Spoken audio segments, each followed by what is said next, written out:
Wanted to welcome and thank Dr. Susan Duffy for coming to talk with us today. Dr. Duffy is a geriatric psychiatrist who works with many of our residents from the University of Iowa. She is going to talk to us today about approaches to dementia care. Thank you. Thank you. Let's see if I can cover the camera. Fine. So yeah, like she said, I'm Susan Duffy. You may have seen me around. I am one of the geriatric psychiatrists. And during this talk, I'm going to be discussing some, am I blocking this for you guys? So it would be better off if I'm over here. Okay. I will be discussing some pharmaceuticals that don't have an FDA indication. There's actually no FDA-approved medication for behavioral disturbances of dementia. The vast majority of this talk is going to be on non-pharmacologic management, but we will kind of delve into that a little bit at the end, so you can kind of see there's some rationale to some of the med changes I make. And I don't have any financial interest to disclose. So kind of objectives for the talk. I'm going to give a brief background on some of the physical, cognitive, and emotional changes that can go along with dementia and how those can contribute to behavioral disturbances that we see. And then some ways to intervene for some of the common behaviors. And then we'll discuss, the non-pharmacologic management, and then when that's not sufficient, some of the pharmacologic techniques we can use. So why is this so difficult? I mean, I go to talk after talk on this at national conferences, and I think the big thing is it takes a lot of time. So prior to coming here and seeing 6 patients today, I'll spend about 2 hours reviewing all the nursing notes, and just try to really get a sense of, is there a pattern in the behavior? Is something happening more frequently? What shift is it happening on? And then I'll come and I'll see the patient who, sadly, oftentimes is not able to contribute a lot, but I get a sense of, how sleepy they are, if they're sedated, if they seem like they're in pain. And then I talk to the nurses again, and we try to problem solve, what could we do? How could we get them to take their medication if they're refusing their medication? So there's really not a one-size-fits-all solution. Everybody's individual, and so the interventions are all going to be individualized. And then one of the things is that the level of care may be inappropriate. So I know, Jacqueline, we had a patient that, started to have some behaviors, and it got to the point where it just wasn't enough care. He wasn't getting a high enough level of care. And once we moved him to, the health center, he did better for a while, So it is kind of, sometimes there's just that mismatch between what they need and what they're receiving. And a lot of times we see this at home before they need to move into a facility. So I love this image just because a picture is worth 1,000 words. So over here, you can kind of see on the far right is a normal PET scan. So a PET scan is a scan that looks at glucose uptake. So our brain is a high utilizer of glucose. That's how it kind of, the energy fuel it uses. And so in a normal individual with cognitive capabilities, it's pretty red. You can see that. And then the next one over is early Alzheimer's disease. And you can kind of start to see that it's a little less red, more blue in some of those areas. And in particular the parietal area, temporal areas. As we get into late Alzheimer's, you can see there's even less red and more blue. Now contrast this with a PET scan of a child. And you can see why sometimes we're running into behaviors is because we have these expectations that they're functioning way over there, when in reality they're having these capabilities of a child. And it's really hard, and I try not to be disrespectful in saying that because this is a person that's lived a very full and fulfilling life, but it doesn't do anyone any good to have these expectations that are above what they're capable of doing. So we start out with kind of premorbid personality. We are all individual. We all have our quirks. Some people have more quirks than others, and sometimes it's problematic when they're younger.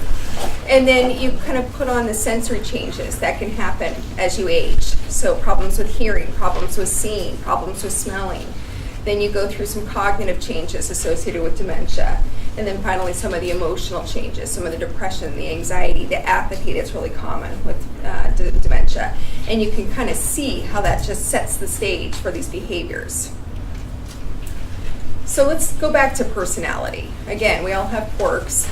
There actually, at Iowa, was a long-term study on people with antisocial personality disorder. So these are the people who are in and out of jail, don't really comply with social norms. And over a long period of time, these people start to, quote, burn out. So they have less behaviors that are maladaptive. And I think we see that with a lot of personality traits. They tend to become less. We see people are less outgoing, less conscientious. But hostility, if somebody was hostile their whole life, that tends to be stable. And so you're going to see somebody with dementia that's still going to be there.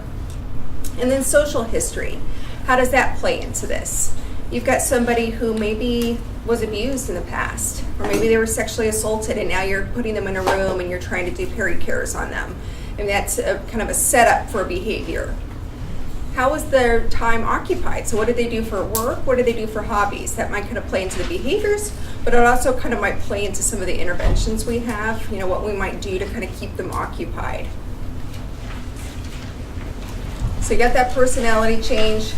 Now we're going into the sensory changes. So hearing loss. This is typically high frequency hearing loss. So like my dad's 80, you can never hear me on the phone. I've got a higher voice. Lower pitched voices, he's able to hear just fine. And so that may be some of the issue where people aren't hearing directions if they've got an aide where a nurse that has a higher pitched voice. And then difficulty localizing sounds. I always kind of think about this as when I was an aide for a couple of years before I went to medical school, we had just started to get the seat alarms and the bed alarms. And they were coming from everywhere, and I couldn't localize where they were at. You're running in all sorts of directions trying to figure out which alarm's going off. Well, this is even worse with them. They have a harder time localizing where things are coming from. Difficulty tuning out background noise. So if you are trying to do a care with a patient and they've got the TV set blaring, they're going to have a hard time tuning that out to be able to hear you, to know what you're asking them to do. And then increased auditory processing time. So this is kind of the length of time it takes between hearing the information and then making sense of it, making it meaningful. And so what I often recommend is counting to 10 in your head. So you ask somebody, okay, can you pull down your pants or whatever, can you stand up, kind of count to yourself, give them enough time to process it. If you have to repeat it, that's fine. But if you repeat it too soon, they're still processing the first time you ask them, then you interrupt it, and then you're asking them again, they have to start all over again. So just kind of slowing down and kind of giving them time to make sense of the information. Vision loss, so we've both got like a cell number and blood flow reduction in kind of the retina, and then also in kind of the brain centers that control vision. And one of those is actually in charge of the circadian rhythms. And so that's what we see with sundowning. You see this kind of fluctuation where every time, same day, 2, 3 in the afternoon, up until night, people start to have some agitation, and that's kind of linked with sundowning as a disruption in circadian rhythms. And then the visual cortex. So people, again, will have problems driving because they're getting lost in familiar places. Again, there's kind of this vision and taking curves too big or too sharp and getting into fender benders. And then smell. This is reduced overall, but the be able to identify or distinguish between odors has been linked with progression to Alzheimer's. So cognition. I think like a lot of my patients' families think that cognition and memory are one and the same, but it's really kind of more of an umbrella term. We're looking at learning and memory, but we're also looking at people's ability to speak, their ability to kind of have a social filter, their ability to kind of pay attention and to make good decisions and to kind of know where their room is at. These are all kind of different elements. And so these are some of the cognitive changes you might see in somebody with dementia or major neurocognitive disorder. So with learning and memory, you're looking at both immediate, recent, and long-term. So immediate, kind of right away, within 5 minutes. Recent, kind of what happened this morning, what happened yesterday. Longer term, kind of what happened 10 years ago. And so you'll notice that people are repeating themselves and they have difficult time recalling recent events. Language skills are more kind of expressive aphasia. They might have a hard time expressing what they're wanting or understanding what people are saying. You see this a lot of times with stroke patients where they can't get the words out or they have a hard time comprehending.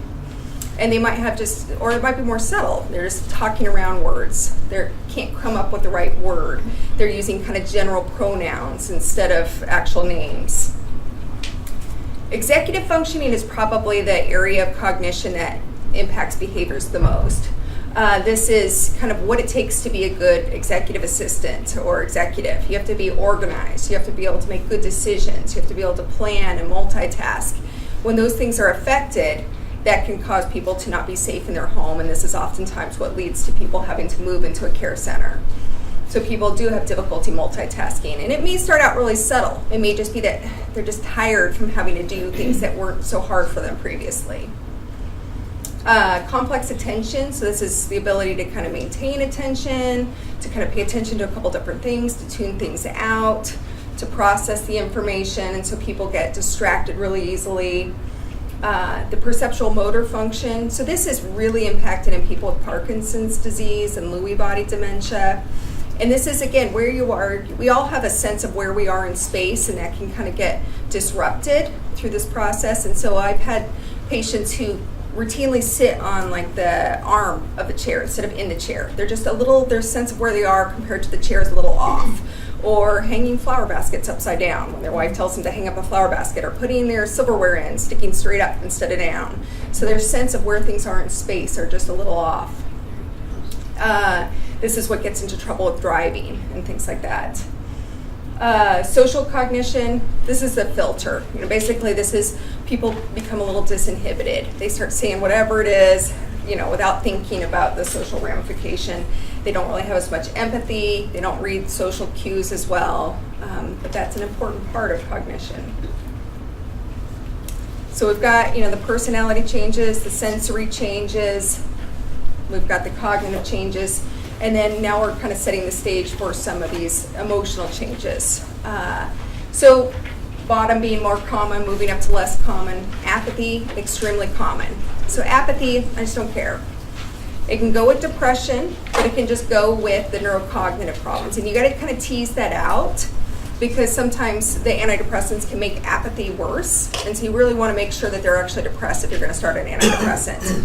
Apathy without depression is, I don't feel worthless, I just don't care. I don't care if I don't get out of bed. I don't care if I don't take a shower. It doesn't bother me, and I'm happy to do it. I'm not sad. I don't want to die. I just don't care. It drives families nuts. But the patients aren't bothered at all. So that's extremely common. Anxiety, extremely common, especially in the early phases of the disease. So that's kind of where the pacing, fidgeting, especially not wanting spouses to leave. That's kind of their security blanket. Dysphoric mood can happen along the way. Paranoia, and then hallucinations, less common. Hallucinations are mainly seen kind of in Lewy body early on, but they can occur in Alzheimer's more in the later stages of the disease. So thinking about this, I was in the 1980s. I'm a product of the 1980s. I don't know how many people were in that age frame, but there's a lot of private investigator shows on at that time, like Magnum PI and Simon Moonlighting. Yeah. So this is kind of what you're basically trying to turn into a private investigator. You're trying to figure out what is going on. The behavior, there is something. This is their way of communicating. This is their way of telling you, I need help. It's up to us to try to figure out what it is that they need, okay? And you guys do this all the time. I've read the nursing notes. I know that you guys try this. This is kind of the offering them a snack, going to the bathroom, those kind of things. But a lot of times we don't think about it as structured, and sometimes that can be helpful in organizing our approach. So we've got this unmet need that they're trying to communicate, saying they need help, and it normally falls into kind of one of four areas. So it could be a physical problem, an environmental problem, task complexity, or an emotional problem. So how do we figure out which one of those it is? So one way is kind of the ABCs. And I don't know if you guys probably heard this, but A meaning antecedent, B being behavior, and C being consequence. So when people write down, patient was agitated, that means like nothing to me. I want to know, one person's agitation is another person's aggression, is another person's anxiety. So it's really non-specific. So we want a good description of what the person's actually doing, how long it lasted, how severe was it. Okay, so the person was in the dining room and they were agitated. Or you could say, person wouldn't sit still in the dining room, they kept standing up, redirected 5 times with no benefit, pacing around, grabbing food off of other residents' trays, those kind of things. That gives much more description of what it is. They're not aggressive, but they're agitated. And then you kind of roll back the clock. What was going on before then? Well, they didn't really want to go to the dining room, we had to kind of coax them to the dining room. And then what happened afterwards? Well, we took them back to their room.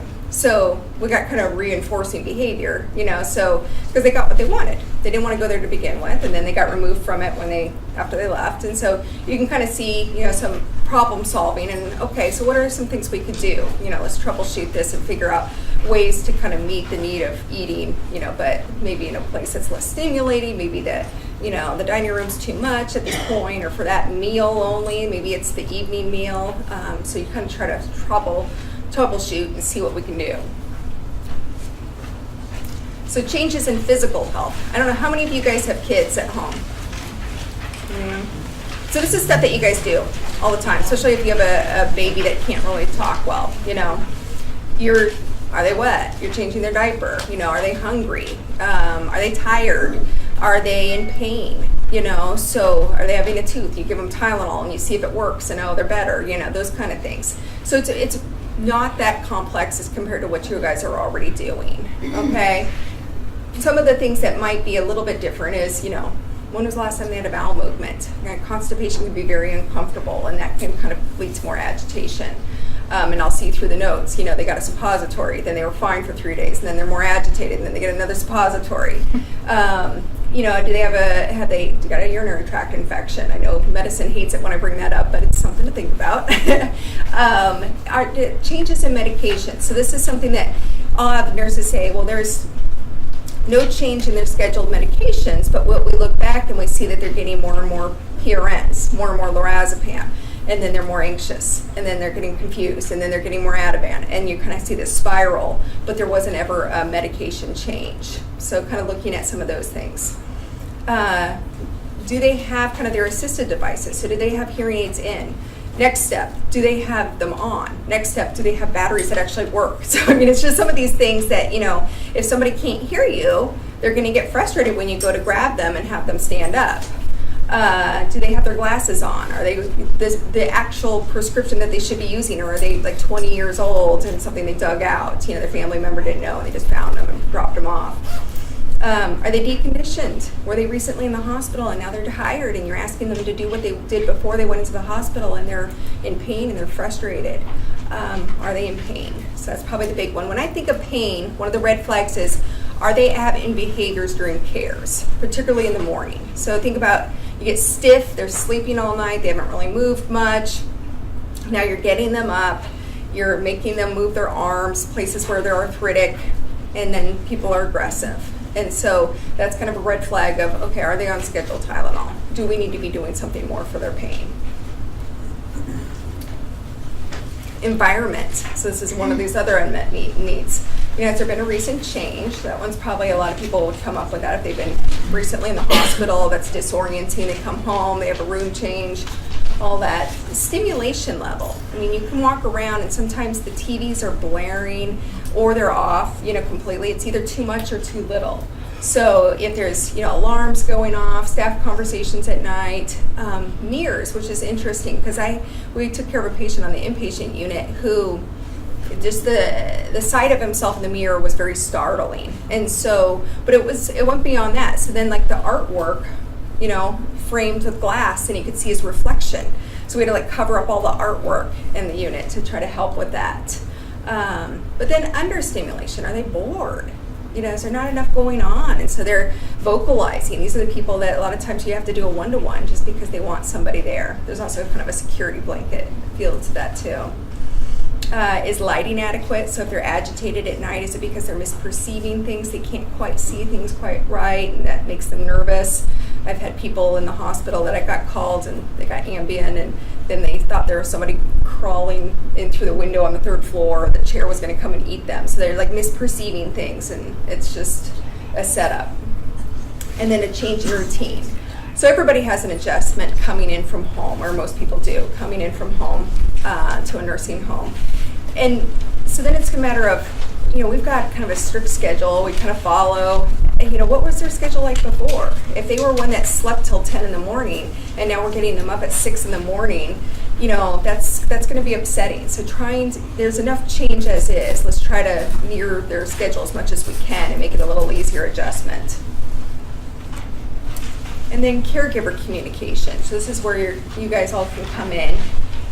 like I said, I was an aide, so I do get it. You've got 5 call lights going on, and you've got, I worked evenings, so then it's like all these people you're trying to get ready for bed, and you're rushed. And so that can come across really easily. People can pick up on that tension. You might kind of take shortcuts, and that can run into some problems. So trying to reduce distractions, so turning down the TV or turning it off when you're trying to tell them or do cares so that they can hear what you're saying. Get in front of them, actually make good eye contact. A lot of times people like to be approached on their dominant side, going slow, not startling, letting them process the information, and giving them time to kind of answer your questions. I like to say limit but give choices. Again, this is a big change if you think about the way you live now, and if you had to ask somebody for everything, if you had to ask for somebody to adjust your pillow, it'd just be so frustrating. So giving them small choices, like, do you want the door open or shut? Do you want the light on or off? Just these little things to make them feel like they have a semblance of control in their life. And then not challenging misbeliefs. So this is another kind of story when I was an aide, where a patient was back in kind of her childhood days and was looking for her mom, wanting to catch the train back to Boston. And I saw one nurse approach one night and say, honey, your mom's dead. And just, through the roof, so upset, Then the next night, same thing, same behavior. Another nurse said, we'll get you on the train tomorrow. Why don't you stay here tonight? So just, not challenging it, just going with it. Next day she's going to forget it anyways, but at least she had a better night. So I've got this video. Let's see if it works.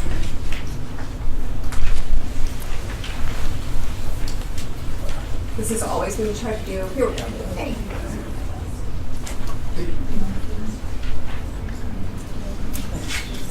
So this is Tifa Snow. I don't know have you guys ever heard of her? Yeah, so have you guys seen some of this stuff? So maybe it's... No, it's okay, all right. Maybe it's old news. I really like her because she comes at it from a different approach. She's an occupational therapist. I saw her talk at a conference, and it's just a different, plus, she keeps it lively. But anyways, this is just a kind of a brief overview of her approach.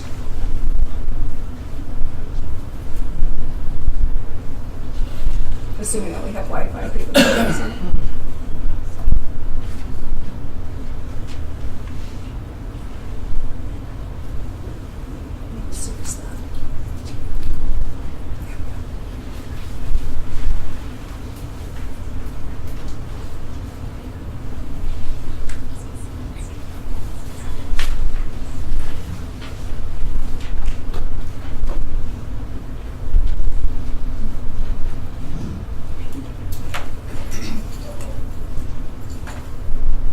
That's not good.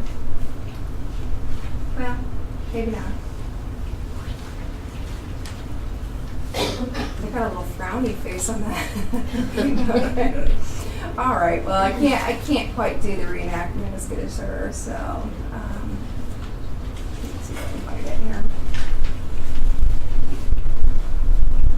All right. But again, she kind of was the one that talks about, this is a lot of demonstration on how to do a hand pump with somebody to kind of help calm them down, and making sure that you really respect their dominant side, because everybody has a tendency to gravitate towards kind of their dominant side. So if I'm right-handed, I'm going to go with the person on my right and hear that person's right-handed too, and you're on their left. And just doing things like that can be very small changes that can make a big difference. It's going to make you go forward.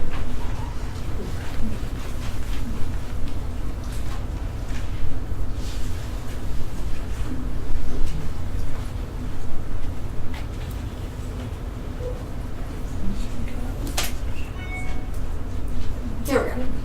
All right. So task complexity.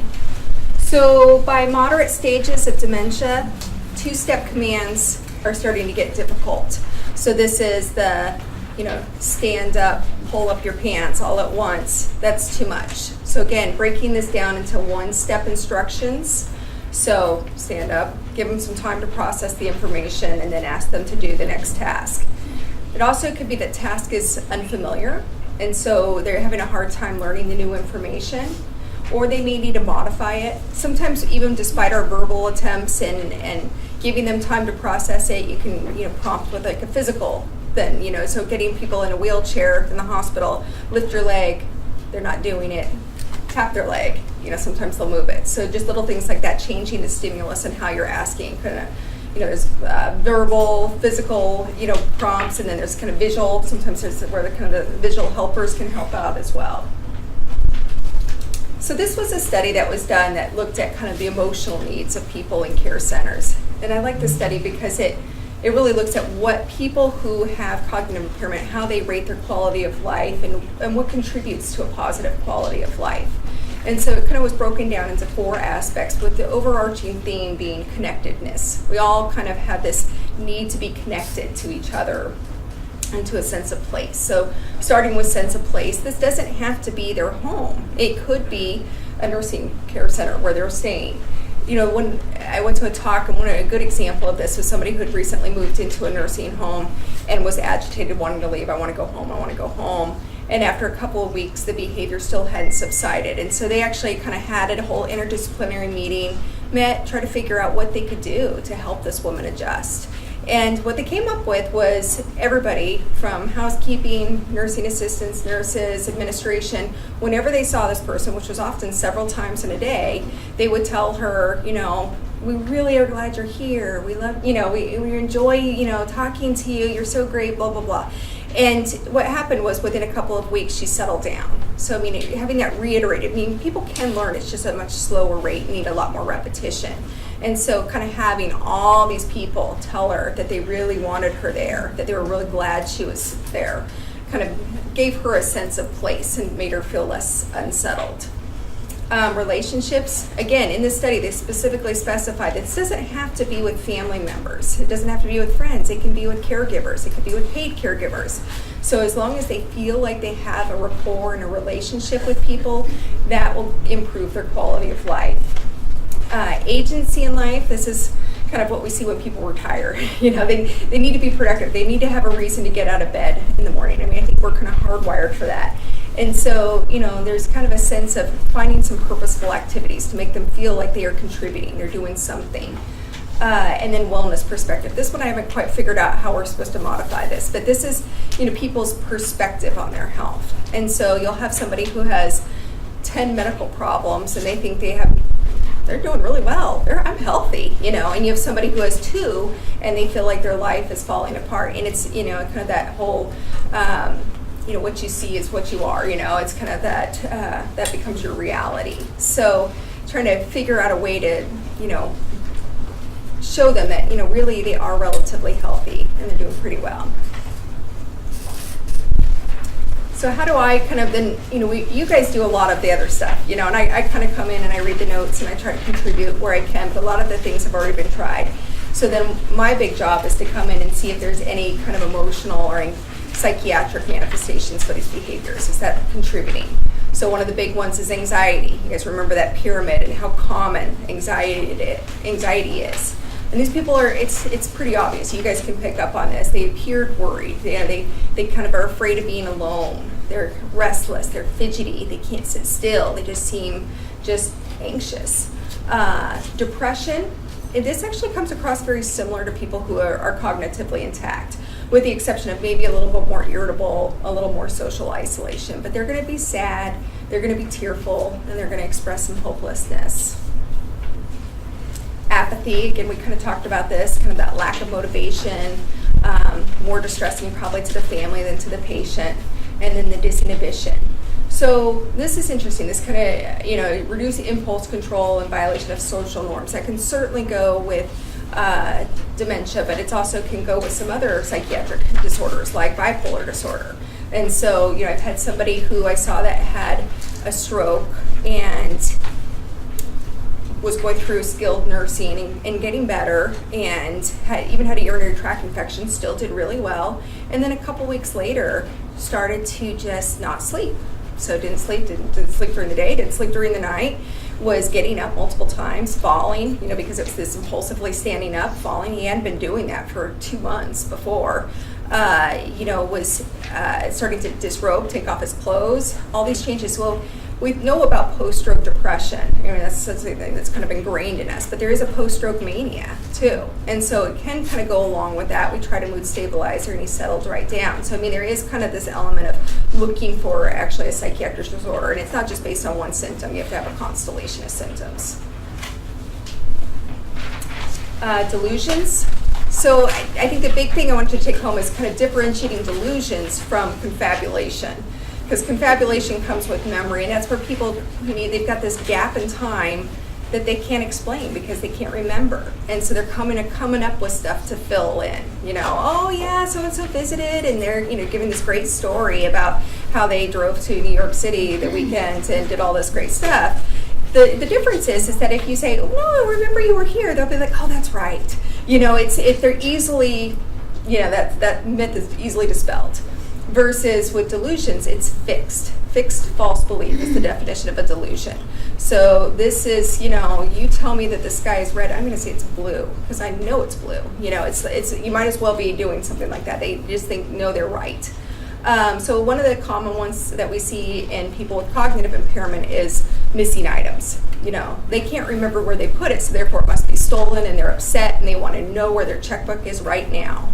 And then hallucinations, by definition, this is a sensory perception without external stimulus. So this is, I'm hearing things, but there's nothing actually there. Distress. And what we're going to do in this moment. I was going to say, I'm hallucinating. That would be the video going through. You're in distress. I'm like, I didn't know. You are? Who's in distress? I know. Now that we've gotten rid of that voice. So this is, and seeing things that aren't actually there. So one of the most common causes of visual hallucinations is delirium. So this is a medical problem that's causing people to be not able to focus, they're maybe disoriented, they're more confused, and they'll often see things. They'll see bugs or animals. Some of the other ones are things like Parkinson's disease. And both the disease and the medications can cause visual hallucinations.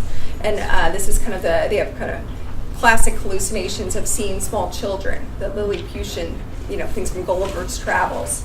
And then Charles Bonnet syndrome, this is something that goes with macular degeneration. And so it's not really, it's kind of more of the eye problem, and they're actually seeing things like images of like fields and flowers and it's just different things. And that seems to be a little less distressing in general. Most time people have a little more insight into it. And then auditory hallucinations, so this would be, hearing somebody talk to you and there's no one around. This is less common than the visual, and it tends to occur more in the later stages of the disease process. So when I'm looking at this, I'm wanting to know, when do these things occur? A lot of times this is occurring at night or in the evening. So it's kind of the low light, people will missee things, and kind of differentiating. It's kind of more academic, if anything, but sometimes there's actually something there, they're just misperceiving it. We call that an illusion. So I've had people that saw their curtain and thought it was a woman's dress, so those kind of things versus actually seeing things that aren't there. But a lot of times it's at night. And then do they cause distress? So I've had people that, ended up in the hospital and they thought the nurses were plotting against them, and they're selling Mercy Hospital and all these, conspiracies going on. They go back to their nursing facility and they're like, well, yeah, that still happened, but I'm safe where I'm at. Nobody's doing that here. I'm not going to treat that. I'm just not going to keep bringing up Mercy Hospital, And so kind of, it's a matter of how much distress they cause. So this is kind of another organized approach of how you can kind of look at this. So the DICE approach, which is basically describe, investigate, create, and evaluate. So it's kind of what we talked about, giving a good description of what's going on, often from the patient's perspective, and then kind of running your hypotheses. What it is that might be causing this? Could it be pain? Could it be, anxiety? Could it be that they're not hearing well? Could it be a mismatch in what caregivers want versus what patients want? So that's a big one, is kind of that mismatch.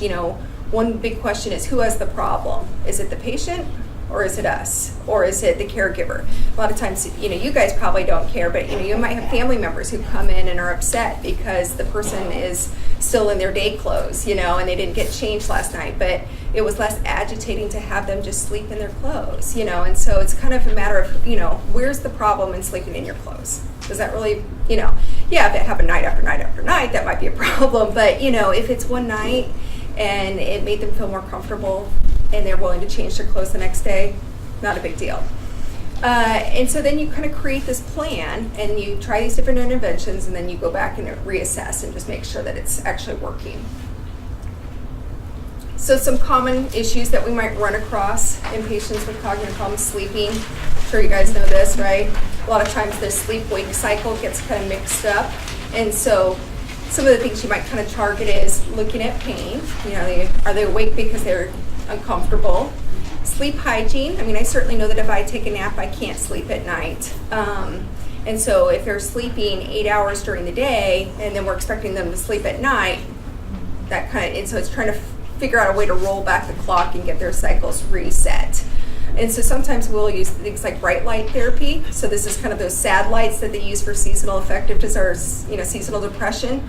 You put that in front of the person for 30 minutes in the morning. It's supposed to help kind of with, again, their circadian rhythms and developing melatonin, reset them. Sometimes we'll use low-dose melatonin as well. Making sure they're not too hot or cold. Making sure you don't set out their clothes if they think they're supposed to be getting up. Making sure that they're not getting a bath if they hate baths right before they go to bed. Safety proofing. These are all kind of things that you're aware of. Wandering. So again, one of the big things is making sure this isn't a side effect of our medications. So antipsychotics and even to some degree antidepressants can cause what we call akathisia, which is actually kind of this internal sensation of having to move. So people will be pacing. They'll just need to sit. They're constantly shaking their foot. And so sometimes we can misperceive that as anxiety, and you go up on the SSRI or the antidepressant anti-anxiety and you can make it worse. So ruling that out, and then just kind of, again, making sure they're not hungry, they don't need to go to the bathroom. One of the things that I heard at a conference was kind of doing these pit stops. I like this idea. So basically if this is somebody keeps gunning for a particular other resident's room. They keep wanting to go into that person's room that's not their own. Maybe making it more exciting outside the room than in the room. So say this person's really into baseball. So get a whole bunch of baseball memorabilia and stick it on a table outside the room. Maybe put a little chair there, so they can sit down and, they go to that room and they get sidetracked. And then maybe by the time they, are actually up again, an aide will see them and can kind of redirect them. So just some ideas. Again, you kind of have to troubleshoot and just try things out. And mainly at home, making sure that it's safe for wandering and maybe getting them registered with the Alzheimer's Association Safe Return Program.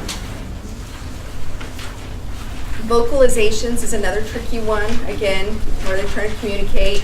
Most people are pretty good at going through the list. A lot of times it is kind of a socialization, or this is the person that does better if you just sit there and hold their hand. And unfortunately, we can't have people on one-to-ones all the time. Staffing is such, but that seems to be it. It's like they're groundless and they need that security blanket. They need something. So maybe, trying things like weighted blankets, or they sell these things called twiddle muffs. I think I've probably talked to you about it. It's like a muff with little fidgets and things, and it makes people feel a little bit more secure.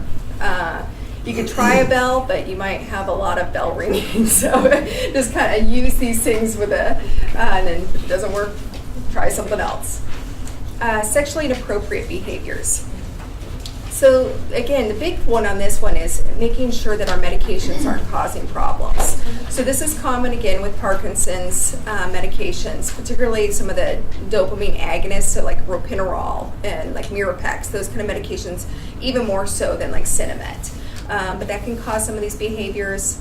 Benzodiazepines, believe it or not. So this is, if you think about Xanax, Ativan, those kind of medications, they hit the same receptors as alcohol. That's why when somebody comes in and we need to detox them off of alcohol, we give them things like Librium and Ativan to get them off of it.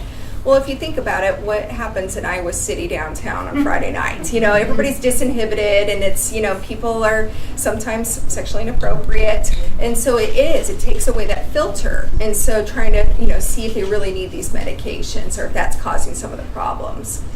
Let's see here. So again, looking for other psychiatric symptoms like I talked about as far as kind of bipolar disorder. And then as far as alternative outlets, I mean, I worked in a nursing home. These people are human, you know, they have needs. And so making sure as long as it's in a privacy of their room, you know, that they're able to meet their needs. And then medications. So typically first line is SSRIs, kind of move down the list depending on how severe it is and how bothersome it is. So my top 10 for non-pharmacologic interventions. So first thing is assessing safety. You know, are they safe to live where they're at? Do they have enough support? Assessing pain. Don't rely on them. A lot of times people cannot adequately report pain. And so just trying some Tylenol. You know, we opt for Tylenol obviously over ibuprofen because there's less renal effects. Ruling out medical problems, figuring out who has the problem, and then kind of looking for psychiatric conditions, making sure they're actually getting their medications. It's surprising. So we treat their anxiety, but if they're refusing their meds 3 days out of the week, how much are they really getting? Using a behavioral log. So when I'm looking at these nursing notes, I'm kind of tracking. I know that when I make a change, it's not going to completely do away with the behavior completely. It's more, I'm trying to get a sense of is their movement, you know? So they had aggression 10 times in the last month and now they're down to 6 times. That's movement. Now I know I'm on the right track versus if it's gone up or stayed the same, I know I need to go back to the drawing board and come up with something else. So it really does help to kind of document. Modifying the environment, considering interdisciplinary meetings. So people, you know, dietary might recognize that they're not eating as well. Maybe they've got dental pain and maybe that's playing into some of their overall irritability. And so kind of these things that people can communicate, you might be able to kind of troubleshoot some of these problematic behaviors. And then educating staff, you know, educating each other. If we find something that works, if there's an approach that's effective, then kind of talking to them and passing that along. So just a quick delve into the pharmacologic management. These are kind of general classes of medications that we might use. So antipsychotics, we certainly have heard a lot about this and we have to try to get them off as far as the gradual dosage reduction with Medicare and CMS. So I think it's important to know that there is some modest benefit. You know, they have shown that in studies, particularly looking at psychosis and aggression. It's just hard because there's a lot of side effects to these medications. So worsening cognition equivalent to about 1 year's deterioration. So basically it's almost like it counteracts any kind of benefit you might get from Aricept or some of those cognitive enhancers. Increased risk of death. So this is huge. I mean, we have to warn our family members that, you know, I'm giving you a medication that, you know, has increased risk of death. The big thing is that even though it's double the risk, it went from about 2% to about 4%. So if you look at somebody who's paranoid, distressed, they don't feel comfortable in their room because they're barricading the room, I mean, that's not a quality of life. And so you're trying to figure out quality of life and saying there's still a 95% chance that this medication is going to be fine and they're not going to have any problems with it. So it's kind of risk benefit. The other increased risk of stroke that tends to revert back to a baseline risk after about 3 months. And then things like hip fractures. I mean, a lot of this stuff comes from like sedation. Antidepressants. So this is strictly looking at behavioral disturbances, not like necessarily depression. There was a study that was done in 2014 looking at citalopram. It did look at doses that were higher than the max recommended dose because it was kind of right around the time that they lowered the max dose for Celexa or citalopram. Both of them noted benefits, even with sertraline as well, or Zoloft. The citalopram, interestingly, even on this study, actually improved a little bit of like psychosis, a little bit of paranoia and things like that, even though it's an antidepressant. The trazodone, so Cochrane Review, that's kind of this big service that does these reviews, didn't think there was sufficient evidence to support its use. That being said, in the land of Iowa, we use it like water. And I gotta say, I think it's pretty effective. So, you know, I mean, this is kind of the art of medicine, right? Mood stabilizers. Most of this stuff is negative. You know, valproic acid mainly negative. Carbamazepine, there's a few trials, but carbamazepine is a really dirty medication. It interacts with a lot of things. It self-induces, so it's hard to get a level good. I have used gabapentin, a lot of times more for pain, thinking again that it might be helpful with some of the behaviors. I have used valproic acid in people who maybe have some Parkinsonism, which you can get as a side effect for the antipsychotics, and they're aggressive, but they're not psychotic. Cognitive enhancers, so this would be like Aricept, Exelon, all those kind of things that are supposed to help people think a little bit better. There is some evidence that they can be helpful for behaviors, and it's really variable. Some people take them off of it at a certain point in the disease process, and some people leave them on for the rest of their life. And so it's really practitioner dependent. Buspar is strictly for anxiety, but it's a non-benzo, so it's not habit forming, but there's not a lot to support its use. And then Nudexta, this is kind of a new medication they were marketing for like pseudobulbar affect, meaning like pathological laughter, pathological crying, people who cry when they're not necessarily sad or laugh when it's not appropriate. And there actually was a good study showing that some improvement in agitation and aggression. I think they were going for an indication for behavioral disturbances of dementia, but I don't know where that's at. It's been 3 years, so it may have petered out. So this is probably more for other practitioners. So again, some of the meds I use kind of for their different areas, you know, for anxiety, I might use a little trazodone. If it's longer acting, I'm going to use an SSRI. The psychosis really, I mean, the antipsychotics are probably the most effective. Aggression, if we're going to do short term, this is where the Haldol gets used a lot of times, or Risperdal. And then insomnia, we're looking at like melatonin and trazodone are most commonly used. Low doses, much lower than you would use in people with schizophrenia or anything like that, bipolar. And with that, I think I've got 2 minutes for questions, even though I was talking really fast. So does anyone have any questions? Did I overload you with too much information? Or repetitive information that you already knew? No, it's really good. Can I ask? Yeah. Why is it such a tricky thing with UTIs? With Yeah. with the physician? Why it is just it seems like they don't want to treat they it? don't Or want to treat it. Yeah. They get kind of mad that we always just jump to that conclusion. Yeah. And sometimes, I mean, a lot of times that's the problem. Yeah. And a lot of times treatment really helps. I know. So I think the issue that they're concerned about is a lot of times people get colonized with bacteria. It doesn't necessarily mean that they have an active infection. And then, you know, a lot of times these people get treated over and over and then they start getting C. diff. And so I think that's their main concern.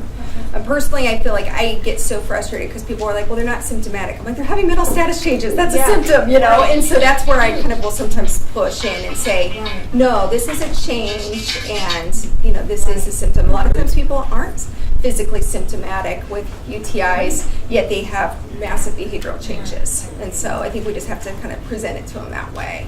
Which create massive caregiver, ripples. But Yeah. that's the thing, is it has a huge impact. Totally. No, I agree. And you're kind of preaching to the choir. And people Yeah, get I mad know. at me too because they're like, Yeah. I know what they say. Yeah. And I'm just kind of, I'm still going to recommend a UA. You sort of So- want to ask them to come live with the person Yeah, for the yeah. next 24 hours Yeah. and see what they have to say. Might be worth it. Yeah. And there's ways to check and see whether it's like, you look at white counts in urine and see whether it's actually showing signs of a reaction, like your body's producing, cells that indicate that there's an infection going on versus it's just kind of used to it and it's not bothered by it, so you can look at some of those parameters. And, you can also look at cultures if you're worried about a dirty catch and things like that, so.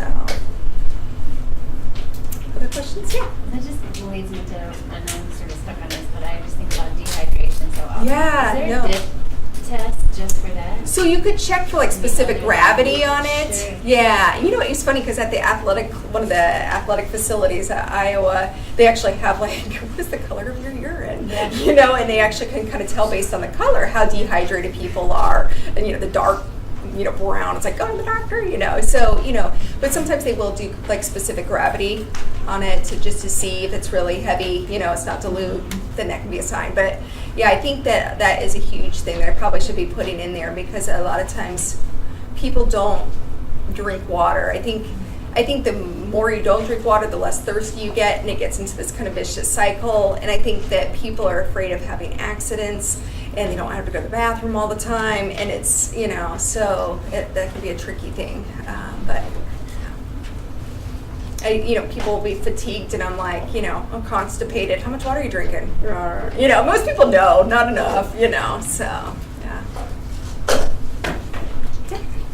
A little bit of a tangent, but I'm thinking about some of the studies where kids' behavior at school, Mm-hmm. they tracked major changes based on diet changes. Right. Is anybody studying that? So there's a lot of diet stuff. It's more for like, I think earlier on, or like maybe MCI, like mild cognitive impairment, and looking at conversion. So there's a couple of theories on like ketogenic diet. There's some stuff on like the MIND diet, which is, I think it came out of Rush. And it's like the Mediterranean diet with a few modifications, like the DASH diet or whatever. So it's basically, trying to reduce inflammation. So it's less dairy, more whole grains, lots of fruits and vegetables, those kind of things. Maybe allowing a glass of wine a day, those kind of things. And that's variable. Some diets are like no alcohol, and some people are like small amount is good, So, but yeah, they are looking at that. But it's more early on. I haven't seen that so much because a lot of times later on it's trying to keep the weight on. And that's the problem with like the ketogenic diet with Alzheimer's is, looking at that and you're already looking at kind of some weight loss, and then ketogenic diet is high protein. It's like the Atkins diet essentially.